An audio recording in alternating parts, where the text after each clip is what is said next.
everyone. My name is Kyle. I'm the Culinary Arts Director for the Silver Fork program at the Center on Halstead. Welcome to our 4th live Zoom cooking. I'm glad everyone could make it.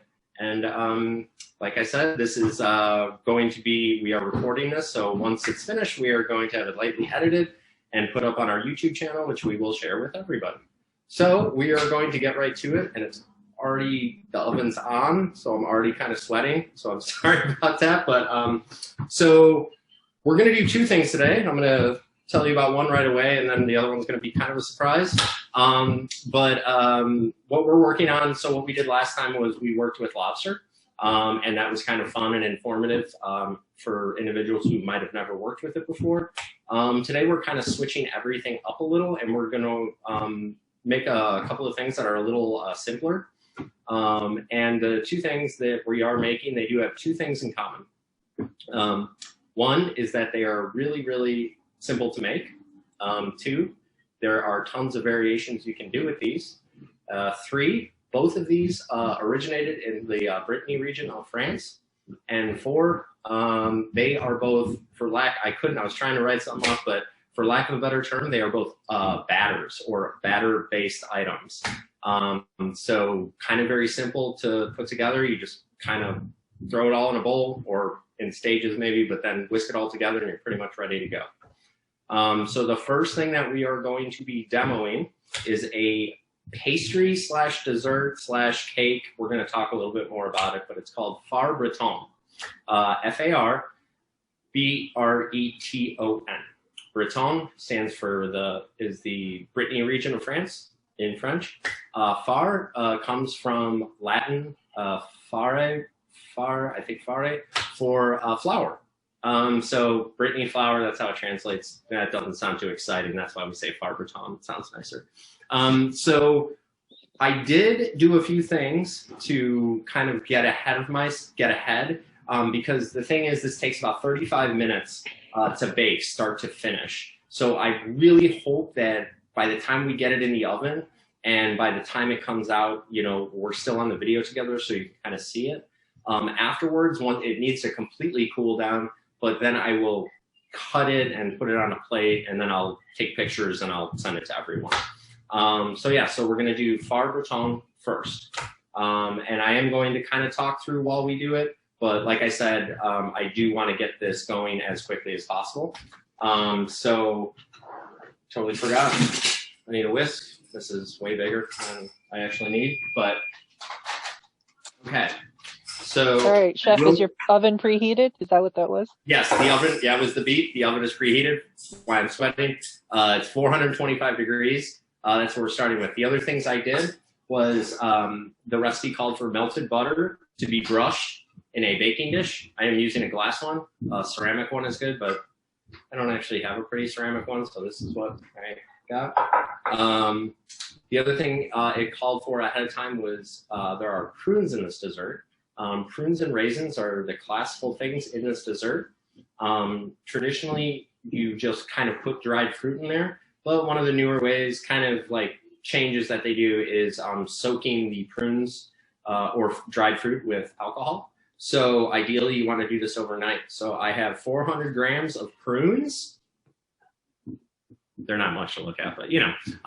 So 400 grams of prunes that have been soaked in 50 grams of rum. Now, if you see this container, if you were to put 50 grams of rum in here, it would basically only come up to like about here, thereby not having everything soaked. So actually, when I did soak this, I put them in a wider bowl, and then I put the prunes so they were all one flat layer, and then sprinkled the rum on top, took some plastic wrap and lightly pushed it to get the air out of there, which helps the prunes to absorb the rum more. So this was done overnight. And I got my milk that I need to grab. Milk needs to be cold for this. In case anyone is watching this, been through the program, I'm not sure. I'm sure Cindy can attest to this. Remember these delis? I got tons of them here. I use them all the time. My friends are like, why do you use these? I'm like, because I don't need to spend $100 on a cool, you know, fancy thing. I got what I need right here. That's a side note. Anyway, okay, so I have my little mise en place tray, 4 eggs that I've rolled out to room temperature. sugar, which is 130 grams, 110 grams of flour. This also, the sugar has a pinch of salt in there, just save some time in containers. I wasn't going to use it. It only calls for like a pinch of salt, so I'm not actually going to measure a pinch of salt. Okay, so the first thing I'm going to do is crack the eggs into a bowl.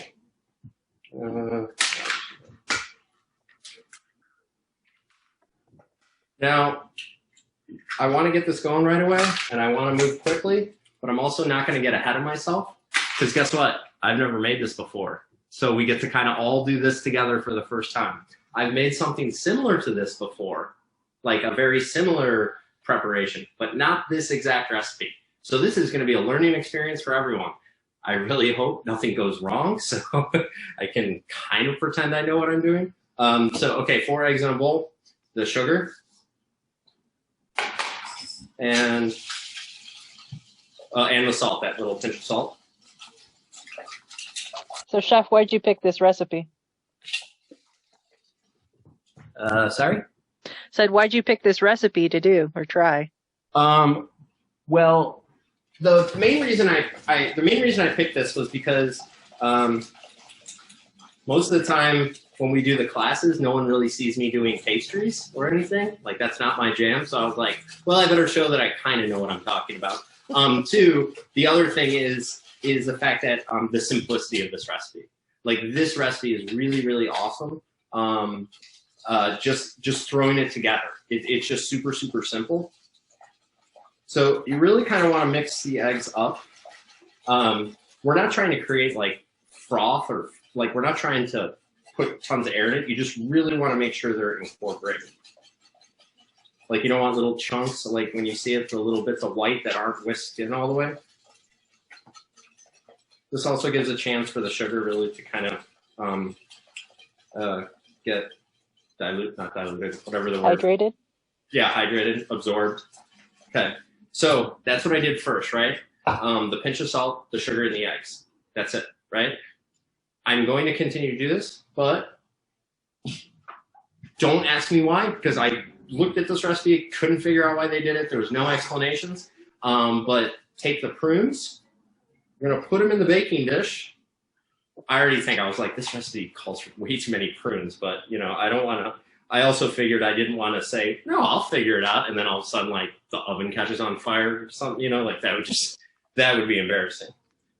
So one of the things this recipe calls for, and like I said, I'm not sure, I mean, I technically don't know why. I mean, I could just assume it's just for temperature, but so I still have more stuff to add to the custard mix. But I'm going to take these. I put them in a thin, not thin, but even layer in a baking dish that has melted butter brushed in it, and I'm going to put it in the oven for like a minute and a half. And I don't, you know, it's just to warm the prunes through, I guess, you know. So.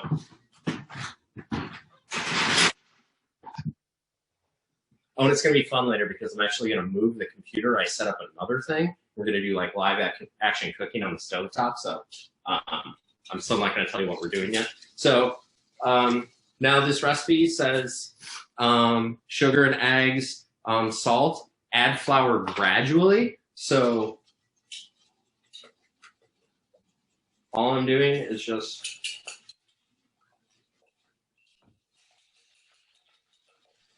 I don't know if anybody can see, but it's not very much flour that's going in compared to how much liquid there is.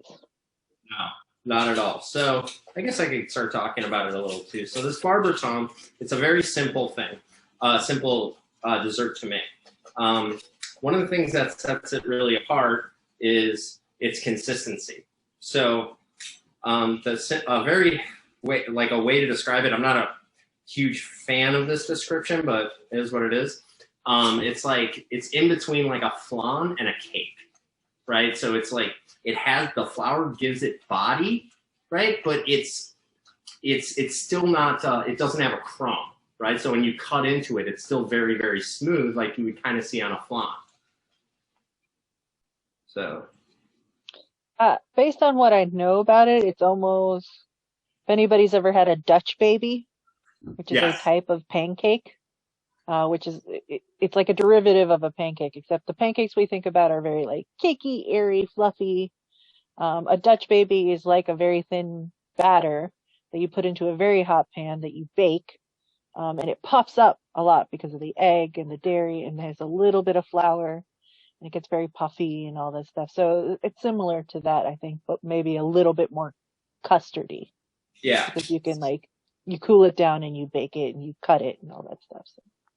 So I do know that one of the things that this is closely compared to, which is something that I do have experience in making, is clafoutis, which is, it's literally almost the same thing. Clafoutis, a lot of times, though, you're not using dried fruit, you're using fresh fruit.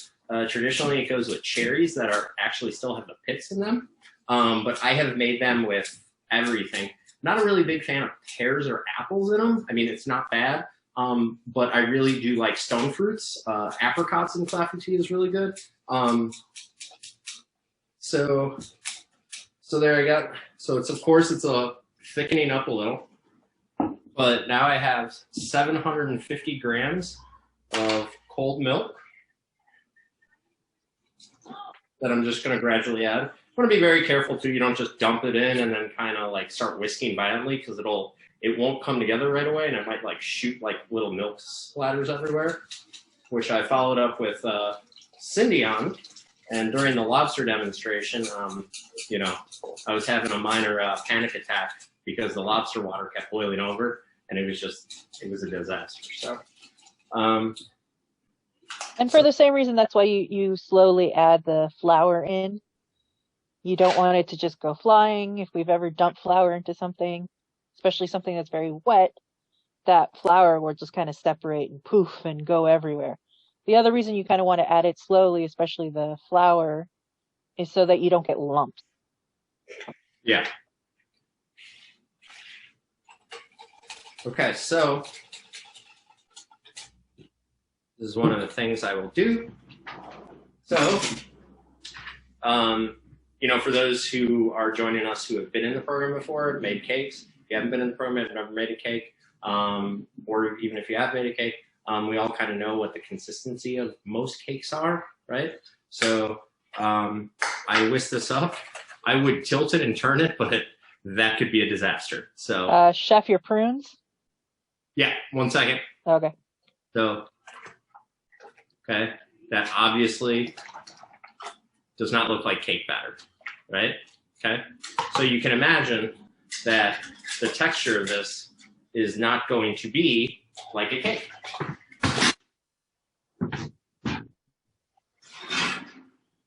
Okay, so prunes gently warmed through. Another thing, I actually, I don't know if I will need all of this, so I am just not going to dump it all in.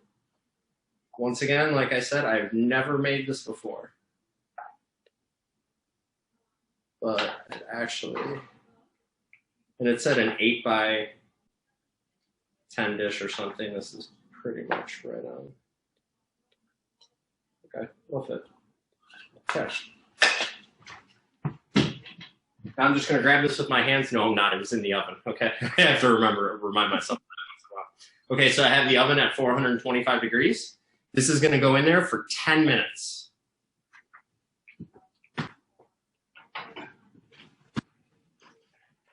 Sorry, I don't have a live follow me cam, but you can imagine. And remember, guys, if anybody has any questions, you can type them into the chat box, and I will ask Chef for us. Okay. So we are going to wait for that to cook, right? We are still, I am fingers crossed that it is going to come out as it should. I have a picture of what it should look like. Now that's with a fancy ring cutter, but that's what it should look like. So, yeah, the purpose of this was to kind of walk you through step by step. I know I went pretty quick on it, but the other thing that we can take away from this is that, like I said, fingers crossed, if it turns out, you saw how much time that basically took, right? You basically just you're soaking some prunes the day before, you can weigh out your ingredients ahead of time. If not, but it only has 5-6 ingredients. That's all that's really in there. Okay, so the Far Breton. So it is from the Brittany region of France. It's very similar to a clafoutis, which you can find in other parts of France. Another, really great thing about this dessert pastry, like I said, there's kind of up in the air how you want to classify it. It's really simple to make, and two, this is something that I like making, or the style of a dessert I like making, because it's simple, and two, ideally, we can say like, yes, it's a dessert, but this is something great because you can make it at night if you want, right? And then you let it cool and cook and whatever. And then the next day it's really good with like a cup of coffee. It's a great snacking pastry, which I know sounds a little silly because you don't just want to be snacking on pastries all the time.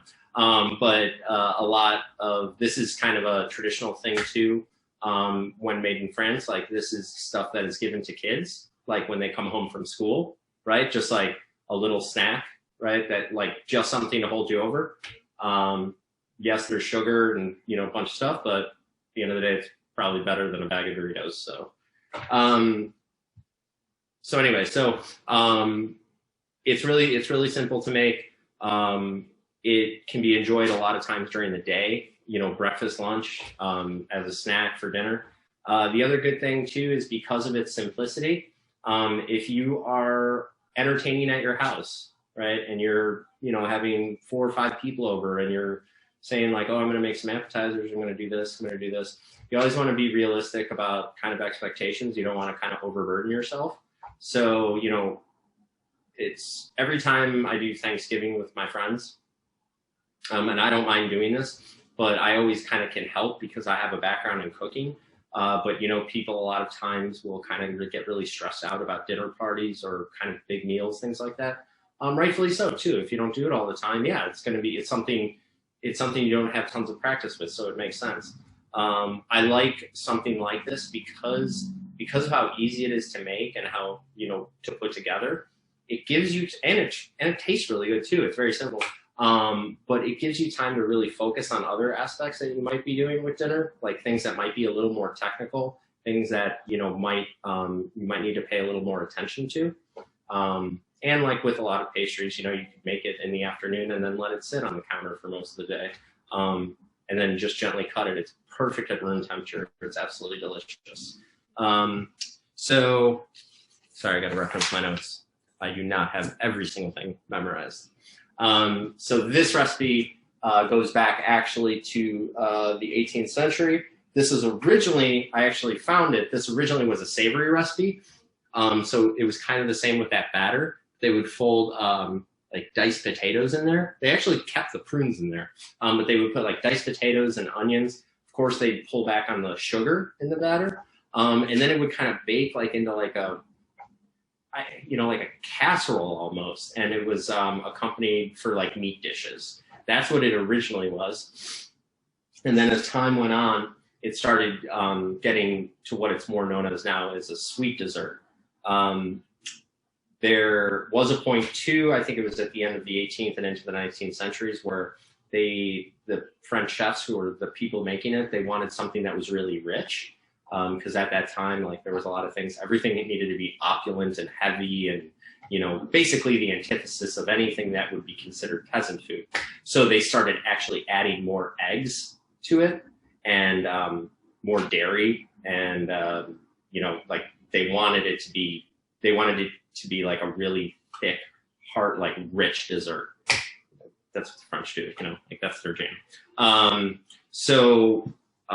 That's how it started to evolve over time. And then originally though, and this is why the kind of like tying it into what I was saying about like the peasant kind of ideal of food.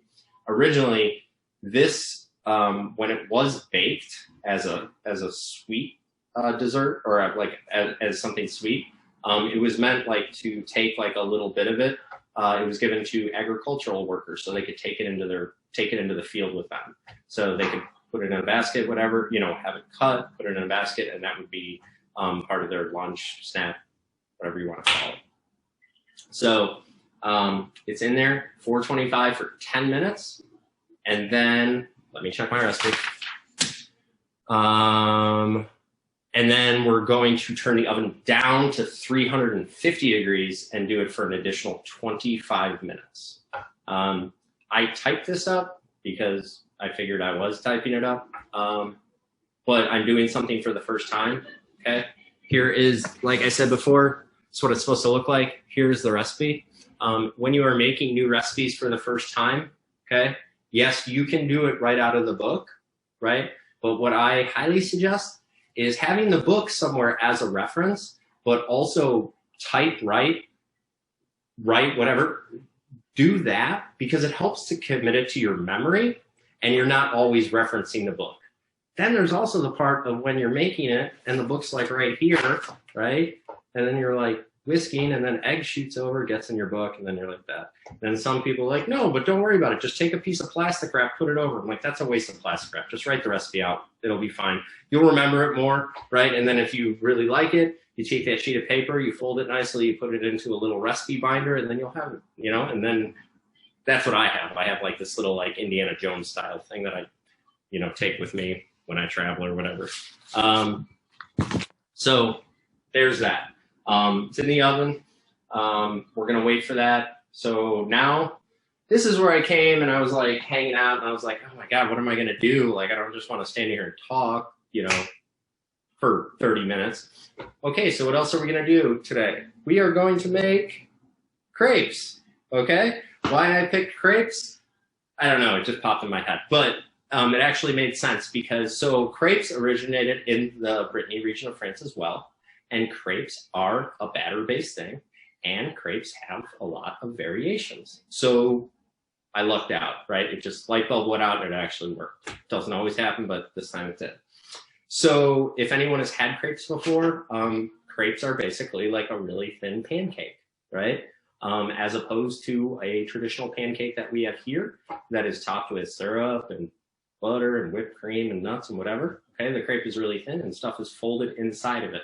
Now there are times there are some recipes, one of which I will show you today, that stuff just does go on top, but it's basically really ideal for putting stuff in, both savory and sweet. They are the quintessential snack street food of France. They are really, really awesome. A long time ago, there's a Green City Market. Oh, I'm pointing. But there's a Green City Market in Chicago. Really, really cool spot to go. Really great farms. Really. For a few months, I worked the crepe station there. It was cool. So crepes are very, very simple, super simple to make. I already made the batter. This really is something you do want to make the batter ahead of time. Minimum, you want it to make it ahead for 1 hour. Overnight is even better. One of the reasons is, you know, everything takes time and can come together. But the biggest part is when you really need to whisk crepe batter a lot, like you really, really need to whisk it. And every time you whisk something, you're incorporating air into it, right? But the goal of a crepe is not to have like air bubbles or be like puffy or anything. It's actually supposed to be very thin and flat. So when you let it sit overnight, all that whipped air that is in there, 25 minutes, drop the temperature, 350, 25 more minutes. Fingers crossed. Okay, so you whip the air into there, right? While you're whisking it, you're really whisking it, air's getting in there. Once it sits overnight, some of that air kind of bubbles up and deflates out of it, right? And that's kind of what you want to go for. Another thing you probably won't be able to see because I already started making some of them, is that when you do make it overnight and you like let it sit, it is actually going to separate a little bit, right? There's nothing wrong with that little bit on top. It's just like a little bit of like kind of clear liquid.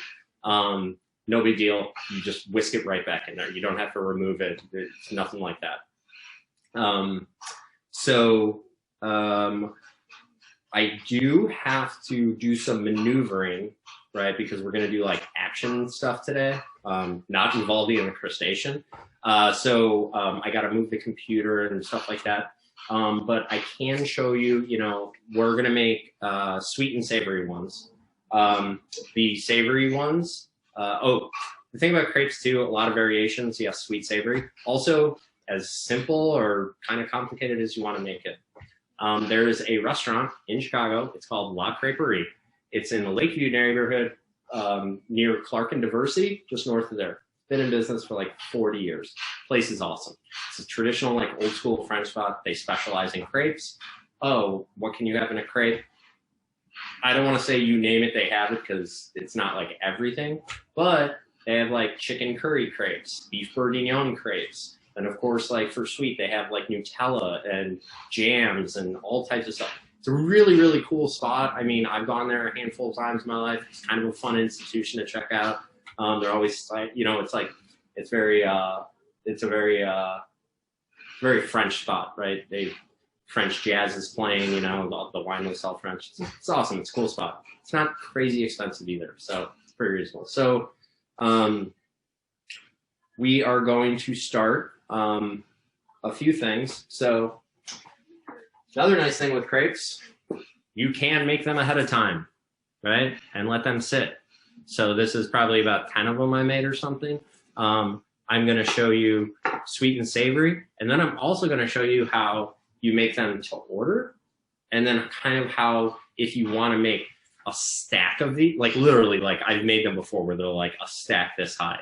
And you just have like a crepe party, right? You just have friends over. I know no one really does that, but I have. So, and then you just make crepes like over and over and over again. Because once this part is done, you know, like they don't take long to cook, but like even if you have this part done, you could have all your other ingredients, and then you could just like start flinging out crepes, and then all your friends come up and they pat you on the back, and you know, and you just hope they return the favor. So, all right. So, but yeah, so you can see like I made these, stacked them on top, nothing in between, no parchment or anything. Just wrapped them in plastic so they didn't dry out. You can do it while they're still warm. It's fine. It kind of keeps them humid, right, from drying out. And Chef, then, can you use the same batter for sweet and savory? sorry? Can you use the same batter for sweet and savory? Now, I have that in my notes, but we could do for one or the other, right? It's very doable, right? You don't have to go crazy right away. Traditionally, your sweet ones are made with wheat flour or any type of wheat flour, and your savory ones are going to be made with buckwheat flour. And buckwheat flour is the little seed. Cindy, you could help me out. They're like the little seeds of the flower of this plant, and you grind them. There's no gluten in them, so it's a nice little option. Buckwheat flour, you'll see it in the floor. It's a little darker, kind of like a light charcoal, like grayish. Yeah, it's grayish charcoal. We actually have some in the kitchen. We use it when we make graham crackers instead of whole wheat flour. So those are the two things, like traditionally. Your sweet one is going to be basically like a white flour. Most of the time it calls for all-purpose. I'm sure you could use bread, but you know, I just use all-purpose. And then your savory ones were traditionally have buckwheat flour. Now, I have my little fun tray, right? Mise en place never goes away. And I'm going to move this over here so we can see it, but so I can just show you guys. So I have some cherry preserves. Okay. I'm not going to show you that part. Melted butter, you know, the powdered sugar. Yay. Okay. I made this earlier. Now this is kind of at room temperature. You don't want it to be cold, but this is these are just mushrooms, like braised mushrooms with onions, garlic, parsley, and heavy cream. And it's pretty thick, like I reduced it. You don't want it to be runny, right? You want it to kind of you want it to hold that inside the crepe. I'm also going to be making, I hope pretty well, I gotta see how everything goes, Crepe Suzette, which is a very, very old school traditional thing. You'll see that with gueridons, which are like mobile carts that have a burner on them for flambe, you know, lighting something on fire. Super, super old school. Of course, I don't have a gueridon. I have a stove with no wheels, so we'll make it work. So I'm actually going to, I think I'm all pretty much ready to go here. Sorry for the Cloverfield, style. So here is the batter that I already made.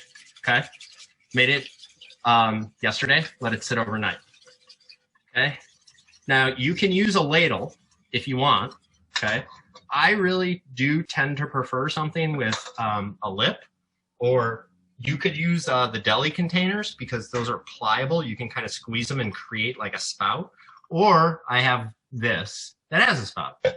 This is what I was using earlier when I was standing here making crepes.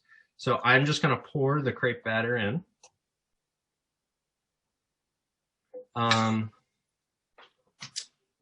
Another key. I gotta move this over here. Another key with the like I was saying about the whisking, crepe batter, no lumps, right? You know, that's why I was like, you know, even making pancakes, like regular pancakes, seems a little weird sometimes because they're like kind of there's a few lumps in there or whatever. Yeah, so you don't want to do that with crepes. You want them to be super, super smooth, right? So that's why you really got to vigorously whisk it. And then once again, like I said, you put it in the fridge overnight. So you let those air bubbles come out of it, okay? When you first start making crepes, probably the hardest thing, right? Yes, it's kind of the technique, but it's more about how high you want your heat. And that is something like I was doing medium earlier. I kept playing around with it, you know, every single way. But it just takes time. The one nice thing is I made batter, like the batter I made doesn't cost a lot to make, and it's going to make like 30 crepes. I'm going to be eating crepes all day long, and it's going to be awesome. Okay, so crepe cake, chef, crepe cake. Oh, the millefeuille thing? Well, millefeuille is technically something else with puff pastry. Yeah, that's right. What is the meal? Yeah, I was reading about. I read about that. Yeah, it's delicious. Yeah, I was actually thinking about that, but I have like all these ingredients, and Katie is like super psyched for all these crepes. So I'm sure. I have a non-stick thin pan. You can see, right? It's kind of like called a crepe pan. Where did I get this? I have no idea. I think I got it at a garage sale or like Katie's mom's basement or something, like, you know, but it is non-stick. When I first start making the first amount of crepes, I do butter it like the first 1 or 2 times, but then I kind of really don't worry about it. I just go like this, you know, it's kind of shoemaker to like, it's so messy, but whatever, it works. So I noticed for here about medium heat, a little more than medium heat. Once again, everyone, it's going to be different. You're just going to kind of have to roll with it. Okay, so the first one I'm going to do is going to be just like kind of like a standard crepe. So batter, okay. I just want to make sure it's hot enough. So I just want to say too that when you make crepes, because you do end up making so many, the French use a term it's basically the first one is for the dogs. A lot of times your first pancake will be a little bit burnt or a little bit under because you're trying to figure out the heat and all that stuff. Halfway through, the last couple crepes that you make are always the best looking crepes because you've gotten the temperature, the time, everything perfect. So if your first crepe ever comes out wonky, don't worry. It's meant to be that way. Yeah, that is a absolutely fantastic point. Same thing happened with, sorry, this is a little annoying to just talk into my stomach. The same thing happened with me today. Like the first one I made, I was like, did I make the right choice doing this? And I was like, I've made these before. Come on, like you can do it. So anyway, so you saw what I did. It's like I poured the batter in, moving it around. When I was moving it around, I did not pick the pan up like 1 foot off the stove, right? Because then when you're taking it away from the heat, which you do not want to do. So make sure to keep the pan there. It's not like directly on it, but there's still that residual warmth coming. You don't want to go up and down like hot, cold, hot, cold. You want to keep the pan at a somewhat ambient temperature. Okay, so the first one I'm going to show you. So actually, I'll probably just show you like cooking it. I busted this out of my knife kit today. It's also known as the cutest tiny little heat-proof flipper ever. you know? Like, Have one for when I make cookies. yeah, it's literally like the size of my hand. It's awesome. It's literally like the second time I've used it, but I knew it would pay off. So, yeah. So, like I said, the first one, Cindy, I'm really glad you brought that up. Like, yeah, the first one, it really is like you're really trying to get the temperature down. And then once you get the temperature down, like, you're basically good to go, right? You can just keep going. And that's what we're going to do. Oh, good. This is good. Like, time is, let me check the, okay.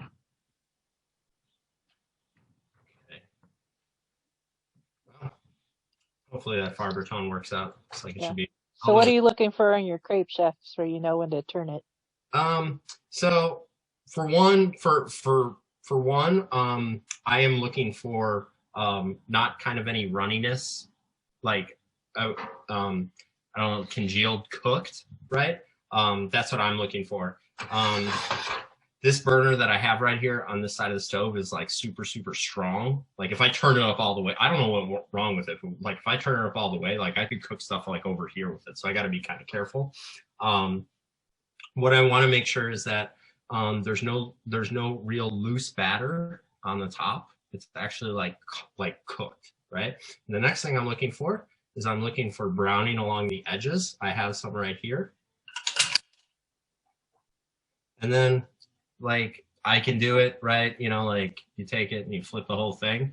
I tend to just actually use my hands, a little bit of the spatula, a little bit of my hands.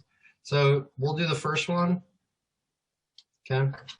So like I said, I'm taking just the tip. I'm picking it up. Okay. So this should actually probably be a little darker, like more uniform. Can you guys see that? Yes. Kind of like the browning here, yes, a little lighter here. Yeah, and for some reason there's also different schools of thought on some people. I was taught when I went to school to get absolutely no color on the crepe. Yeah. There are some people that are like, oh, you have to have spots. So, you know. Yeah, it really is just kind of like a preference thing. Yeah.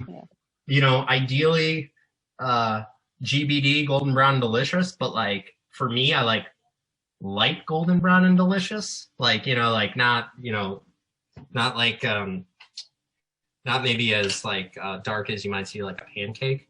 Yeah. But so, you know, so that's basically it. Like here's the first one. You know, now my pan is kind of warmed up. So now this is one, right, where I'm cooking it on both sides, right? So they have these, I can't remember the name of them. They have these crepe stands, right, where they have this, it's like a pan like this, but it doesn't have any sides and it's stationary. You can't pick it up. And you use this really cool tool. This is what I used at the market. So what you're basically doing is you're only cooking one side of the crepe on the direct heat, and then you're putting the ingredients in. So I'm going to show you both like different ways. And then you just take like a offset spatula and then you just like fold it, and then you just fold it multiple times, kind of like I'll show you with this. But when I use that cooking apparatus, like I can't remember what it's called, but it's just like a big flat round non-stick wheel, right? Like, and you just turn it on and it goes. You're only cooking, yeah, the one side of it, and then you're just putting the fillings and then letting it all warm up together. So here's an example of when we're cooking it on both sides. Okay, done, right? That's a crepe, okay? Not gonna butter it again, I think I'm all good. But now the pan is gonna be at a certain temp, so I gotta move a little faster. So as you can see, I'm putting the dough, or the batter. I'm not going too far away from where the flame is, okay? And honestly, you don't need a lot. The whole thing about the crepe, the whole thing, like literally the whole goal is that it's thin. That is the big goal. I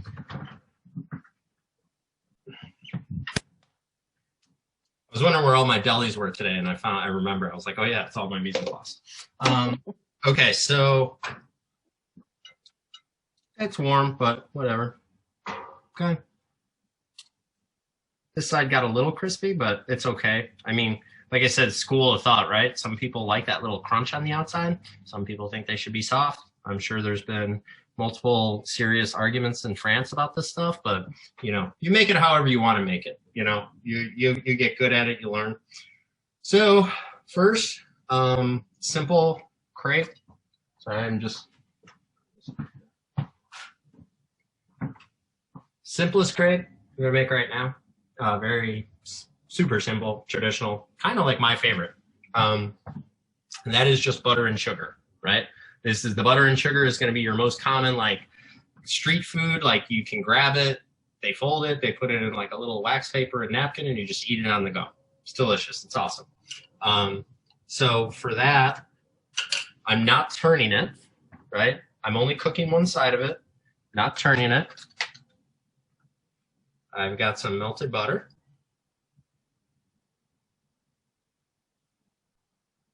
I'm going to brush melted butter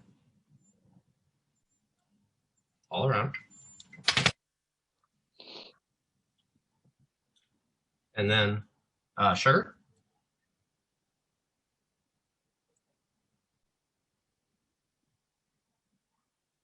That's it. Like I said, really easy. This is like the easy one. Now for folding, I'm gonna grab it. I'm gonna fold it once. Okay. And then traditionally, fold it again. Fold it again. Just like that. Powdered sugar. 1 second.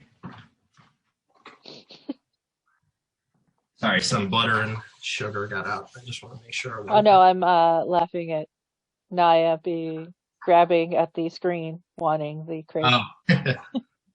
No, but like that's it, guys. Like cool, right? That's it. Like super simple, right? I really want to start eating these right now. Okay, so next one. I'll do this sweet one, kind of the same thing. So pan's kind of lightly smoking, maybe a little too much, but I think it'll be all right.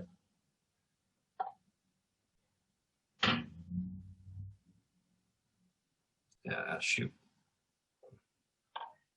This one might not be as pretty. Whatever. Beauty's in the eye of the beholder, right? Okay, so I gotta get started. Just really quick, if anybody, I made buckwheat crepes a while back, and so this is so the buckwheat is just definitely darker. You're probably going to get a little bit more crisp out of it as well, which is traditional for that. So just so you could see that. Okay. And I'm sure Chef will show you a different way to shape it, but I'll show you mine after he does that. Is it the roll? No, I did the fold. So basically everything on top, and then you do the 4 folds. Oh, okay. Gotcha. Because I did mine with an egg. I don't know if you're going to show that one. I'm going to do the Suzette like that. Okay. Okay. Then I will show you mine afterwards. What you got, Chef? Preserves? Yeah. Right? Okay. Same thing. Like, this is, like, super simple, right? Right, no flip. He just got a little maybe extra crisp on the other side. Hold.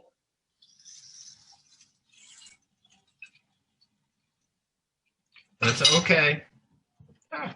You don't want to burn preserves. That's not okay. Okay. Just turn this down a little bit. I just want to make this one really quick. Now it is okay if a little is coming out the side. Like that's okay, right? That's fine. It's not the end of the world, right? Same thing. A little powdered sugar. So like I was saying earlier, you have friends over, you're entertaining. It's just kind of fun. You just kind of crank them out and you're like, here, eat and talk and let me cook. So next up, so I've been doing all of these right without, doing the flip and cooking. I'm going to do one more, and this is going to be the savory one. Okay. And these guys, so the street food versions are like the crepes that you make are huge because you Oh have a yeah. much bigger griddle, and they're Hmm. meant for you. And when you fold them up, they're like, I don't know, a foot long ish. Yeah, no, they're huge. That you walk around with them. Yeah. Yeah, they're absolutely massive. Yeah, like the thing that I cooked on at the market, it was like this big. It was massive. Okay, so same thing like before. Crepe batter goes in. Make a nice little swirl in the circle. We're only gonna cook one side. Gruyere cheese. Okay. If you're gonna do it, guys, I'm telling you, do it upright. Swiss is not Gruyere. I mean, okay, well, like It's not the same. Kraft Swiss is not Gruyere, okay? Gruyere is a little bit more expensive, okay? This stuff I actually get at a store Harvest Time. They have a decent cheese selection, but this Gruyere that they get is actually really, really, really good. Okay? Ham steak, right? That I just kind of diced up. Ham and cheese. Winner, winner, chicken dinner. Okay?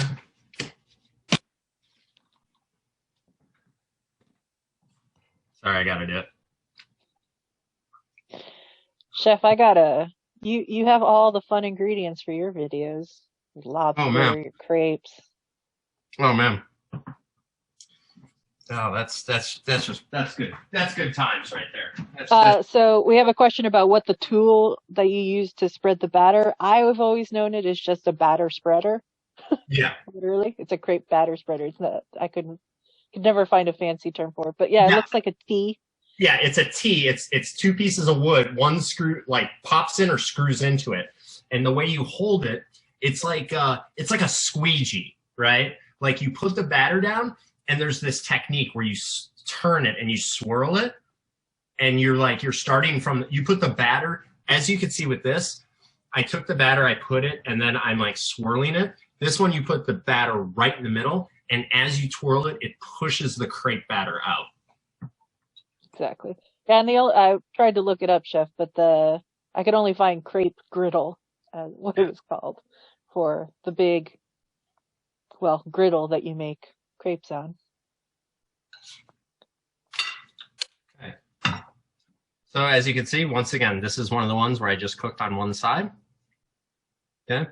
Ham and cheese, right? It's going to be awesome. I just really want to eat all this stuff right now. Okay, so there's no freaking way this thing is done. I mean, it's coming together, but okay. Well, that looked like an 8x8, and you needed an 8x10. Yeah.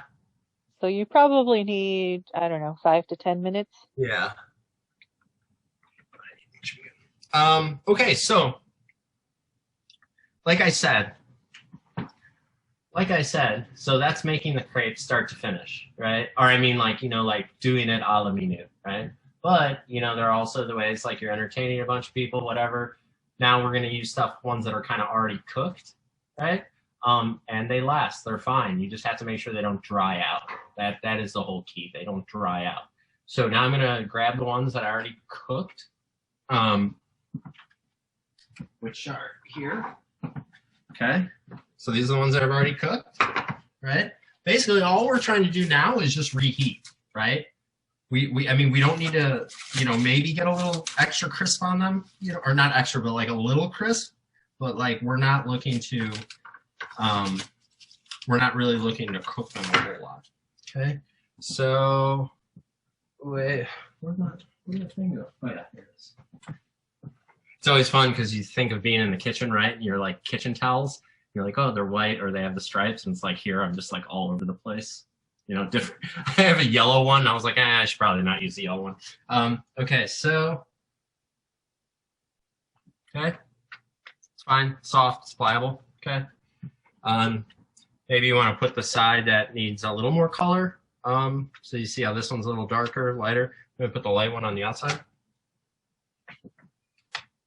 And then here, now another thing is this mushroom ragu, right? It's I'm calling it a ragu. Basically what it is.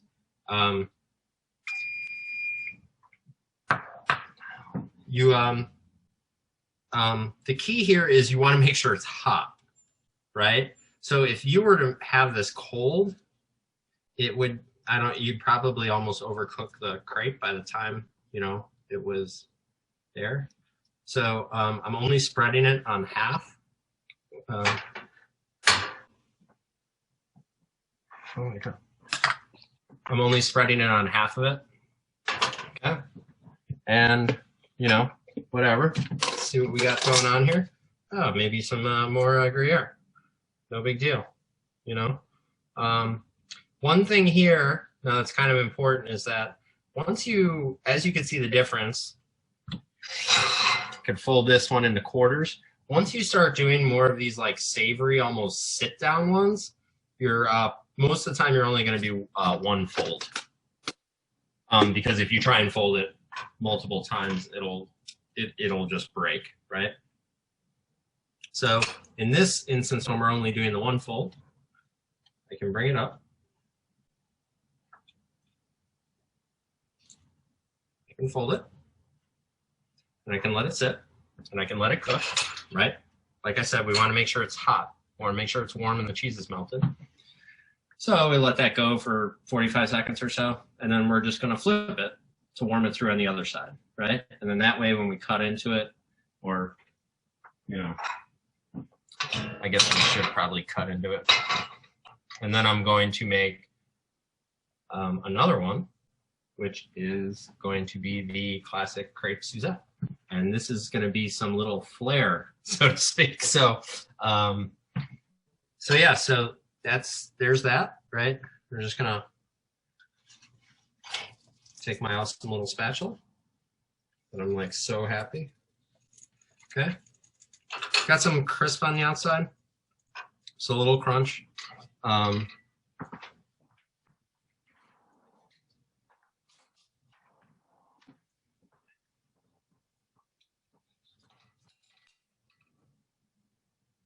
Gooey cheese, yum, yeah. Okay, that's good stuff.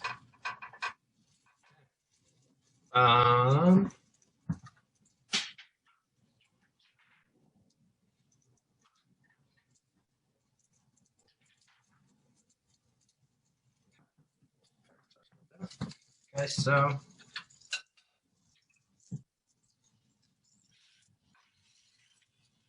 so like you get, like some of the juices are coming out of the mushrooms, then they're hitting the pan and they're starting to sizzle. So that's where it's like you can tell that the temperature is getting hot because that little liquid is loosening and it's coming out.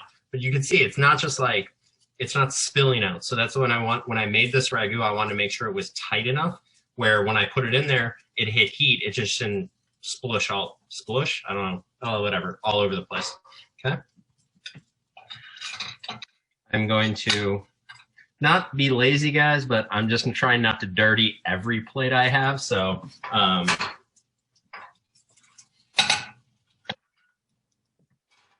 okay.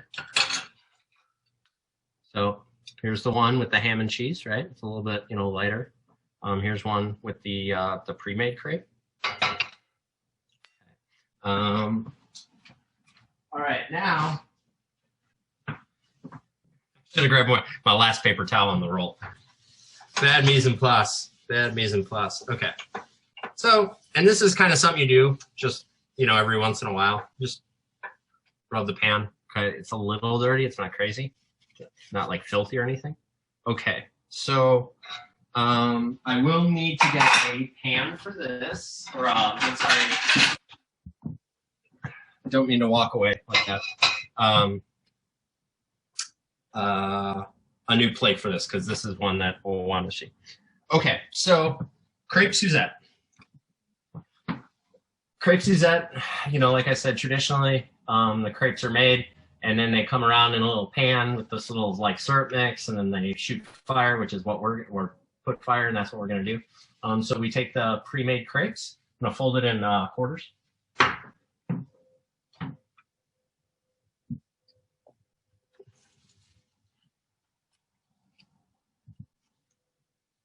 I should probably go like this. And then traditionally you just kind of like overlap them a little. Okay. Okay. Okay. Slightly overlapped. Don't ask me why. I'm just doing 3. Okay. So this, it's coagulated a little bit because I don't know. I'm really hot, but apparently the condo isn't. Who knows? Okay. So this is the juice of this is fresh squeezed orange juice, sugar, orange zest, a pinch of salt, and butter. And we put this all into a pot. We bring it to a boil, and then we reduce it till it hits a syrup, right? The zest, now, you know, personal preference on this.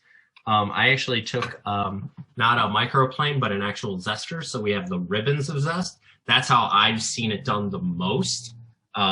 So anyway, here we go, or here goes nothing. So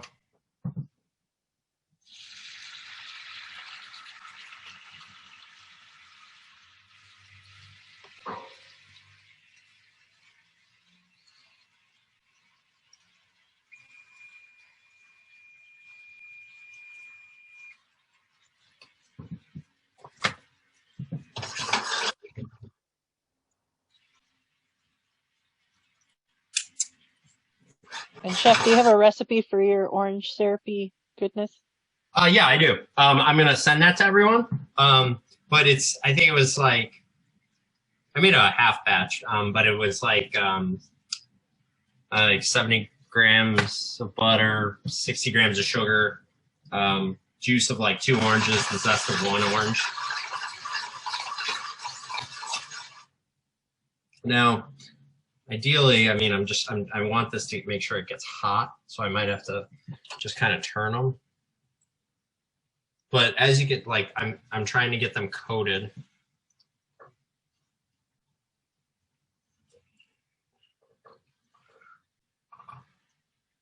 That's hot. So that's sugar. I mean, that's not caramelized yet, but you can see the bubbles, I hope, right? So you can see the bubbles. Okay. Now, if you want to do this like real kind of old school, well, not old school, but just like efficiency wise, I made this syrup in a pot, right? I made the syrup in a pot and I reduced it down to a syrup. So once there's that syrup, yeah, you can use a spatula, but there's always going to be a little residual syrup in there, right?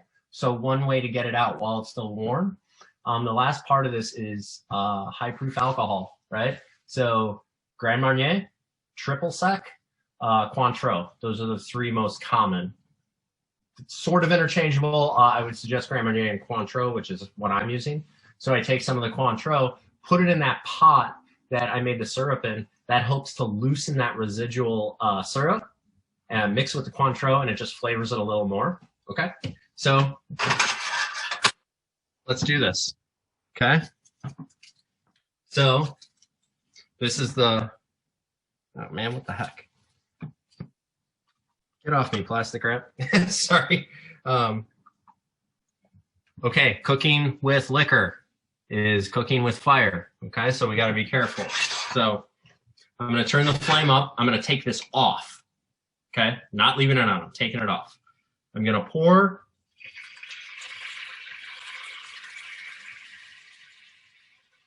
that Cointreau. Now be careful. Whoa.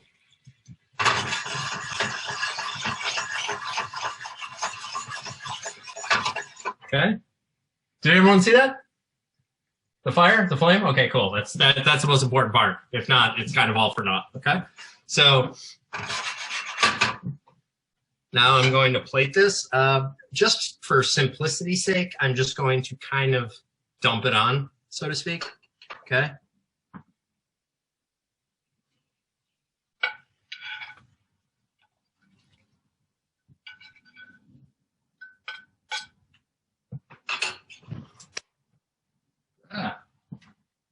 Oh gosh, sorry. I'll be back. Okay. Okay, see the syrup? It's not like running crazy down, right? Butter sugar.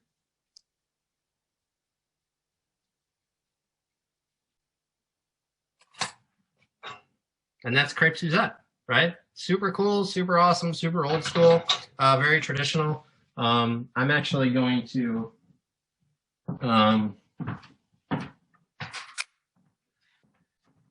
try it because I've been waiting all day to try it. I've made this stuff. Probably maybe the syrup is a little thick, but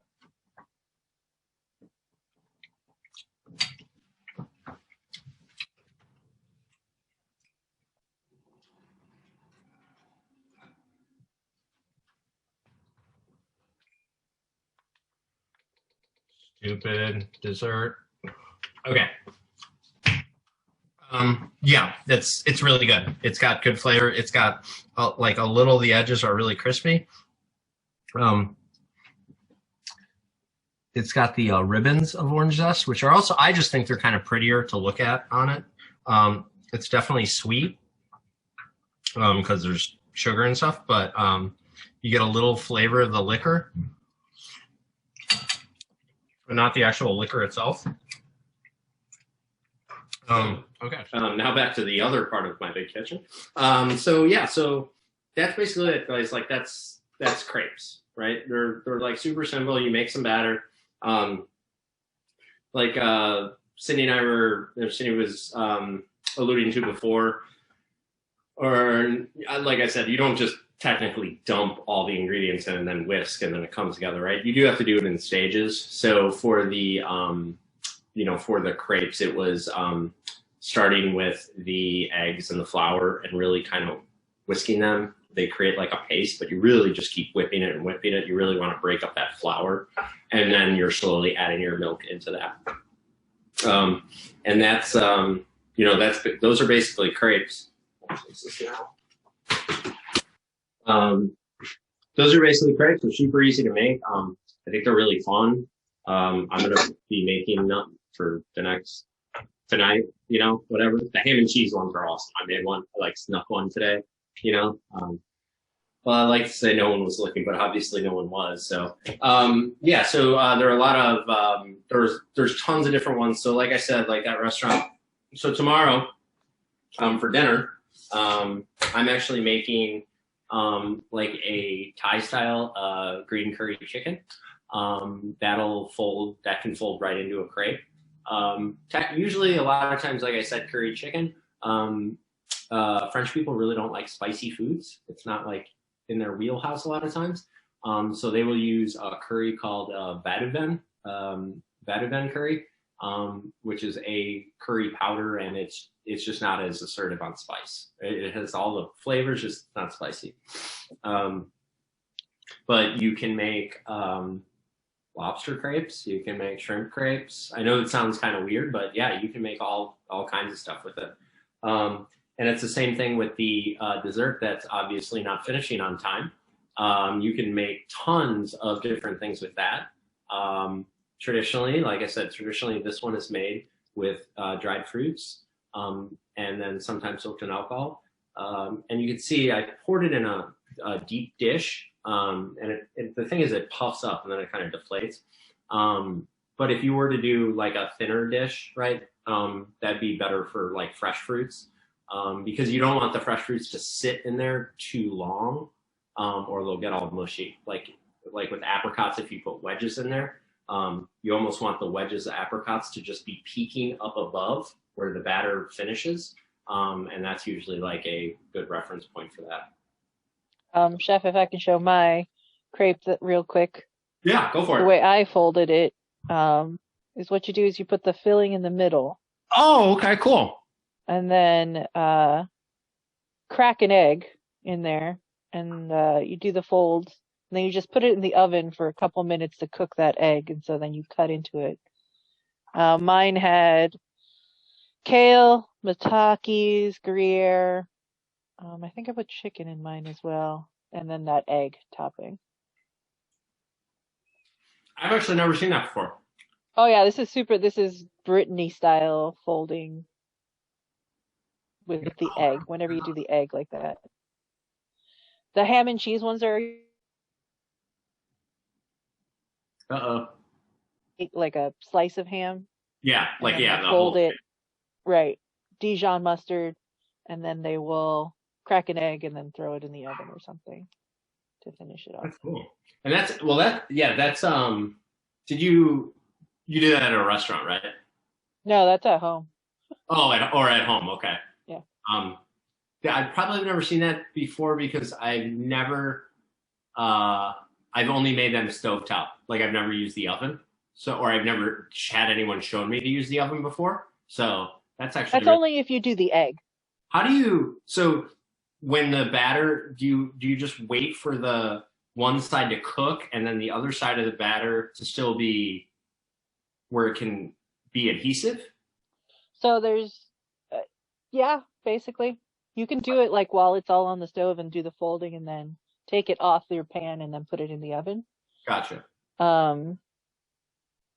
There's that way for sure. But this, I think you can also, like, if I make a bunch of crepes, I'll just stack them all and then, the warmest ones I'll fill and fold, put on a sheet pan in the oven for the cracked egg.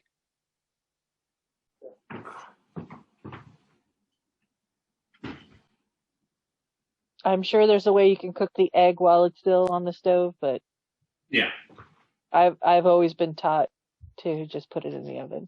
Just takes like 2 minutes or something to get that egg set.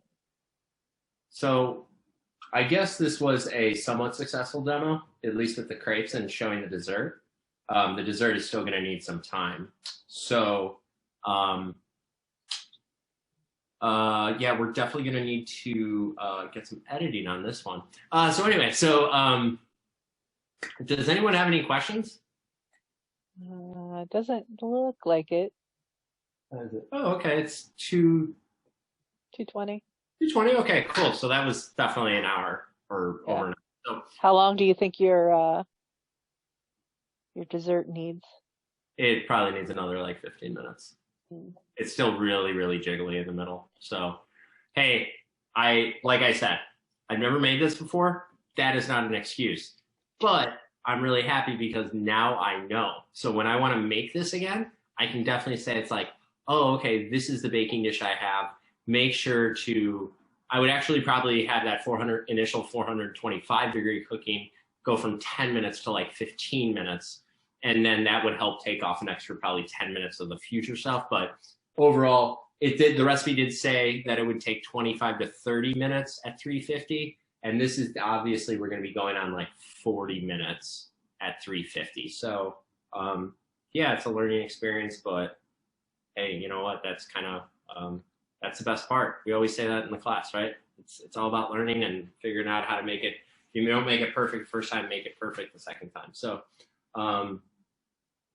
well, if nobody had any questions, that's basically our demo. So to recap what we did today. So we have a dessert that's not done. Sorry, I have to keep almost insulting myself on it. So we did two things today. We did two things that were very similar in terms of that they were both batter-based. They're both very simple to make. They both traditionally are from the Brittany region of France. And there's a bunch of variations you can do with them. So one of them was the dessert, the Far Breton, which we baked with prunes that were soaked in with rum, and that is continuing to cook. And the other part that we did was crepes, which is basically just a standard crepe batter.